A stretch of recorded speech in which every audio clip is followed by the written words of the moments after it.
Hello, welcome back to my YouTube channel. I am Xavier Smith, and today I'm going to introduce you to stoichiometry, which is just like dimensional analysis, which I've made a few videos on, but it's with like chemistry terms. Okay, so let's start with just like a little problem that we're not going to solve.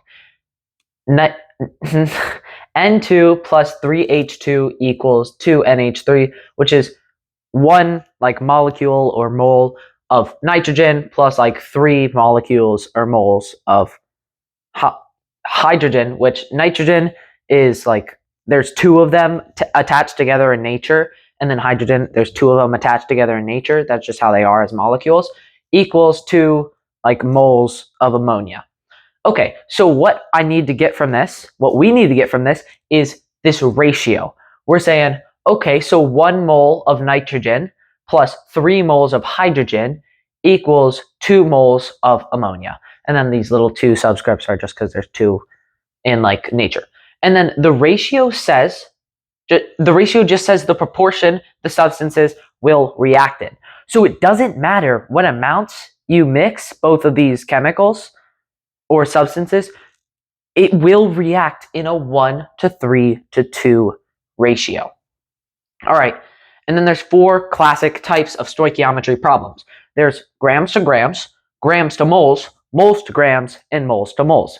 Pretty simple, and all you really need to look at is grams to moles to moles to grams. Just this little formula. If you're finding moles to grams, oh, you only need this part of the formula, moles to grams. If you're doing moles to moles, you only need this part of the formula. If you're doing grams to moles, you only need this part of the formula. If you're doing grams to grams, you need the whole formula. Because, I mean, you can, like grams to grams problems, a lot of times you can just use grams, never convert to moles. But a lot of times, moles are really easy to like go by. Like just use moles and then convert to grams at the end. If you don't know what a mole is, well, a mole is like the same. It's like the atomic mass number. Well, yeah, like the atomic mass of something converted to like grams is now its molar mass. And the molar mass of like any element or substance has this amount of molecules in it called Avogadro's number. It's 6.02 times 10 to the 23rd power. So that's how many molecules are in a mole for anything.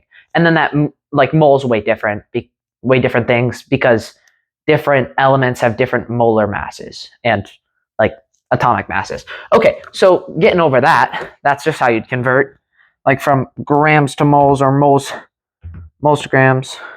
You'd just find like atomic mass. But that we'll get into that in another video, so you don't even have to pay attention to that. So we're doing the same formula, but we're just practicing. How many moles of ammonia can you produce from 7 moles of nitrogen? So let's look at this ratio, 1:3:2. So this is nitrogen. For 1 mole of nitrogen, you can produce 2 moles of ammonia. Don't even care about this 3 moles of hydrogen. When we get a problem like this, we're just going to assume that whatever the other terms are, we have infinite amounts of them. It does not matter. Like, we're not capped on how much we have. There will be some problems we're capped on everything. But this problem, we're not capped on hydrogen. We just have that in abundance. All right, so if we have 1 mole of nitrogen, we'll get 2. So 2 moles of, so 1 mole of, 1 mole of nitrogen goes to 2 mole ammonia, right? So then you could just multiply both sides by 7, and you would get 7 moles of nitrogen goes to 2 times 7 is 14. 14 moles of ammonia. And that would be your answer. You'd get 14 moles of ammonia. Now, there's one more problem we have. These are just some simple problems, and we'll go into harder problems in the next couple videos I make on this. Got a feeling there will be a few. Okay, same problem. 1 mole of nitrogen or 1 molecule. It doesn't matter what measurement you go by. I just like saying moles. So 1 mole of nitrogen plus 3 moles of hydrogen equals 2 moles of ammonia. Then we have the question is how many moles of hydrogen are required to produce 3.89 moles of ammonia. So it's not as simple as the other one, just because there's a 3.89. Like, it's not easy to do in your head, but it's still pretty simple. All right, so we got our ratio 1 to 3 to 2.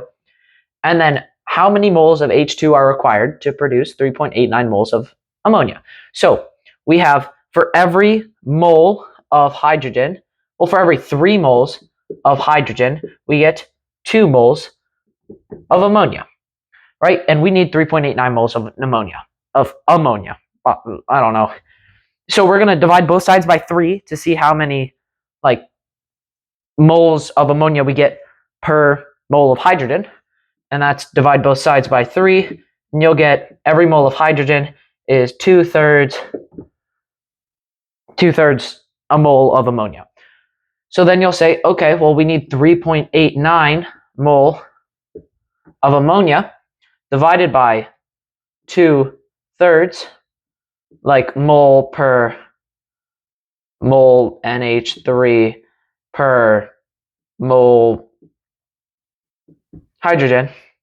And what that'll happen is this mole will cancel out, this mole will cancel out. Since you're dividing by a fraction, this mole hydrogen will move up, and then all you have to do is go to a quick little calculator and say, okay, 3.89 divided by 2 divided by 3 equals 5.835. So you'll get 5.835 mole of hydrogen.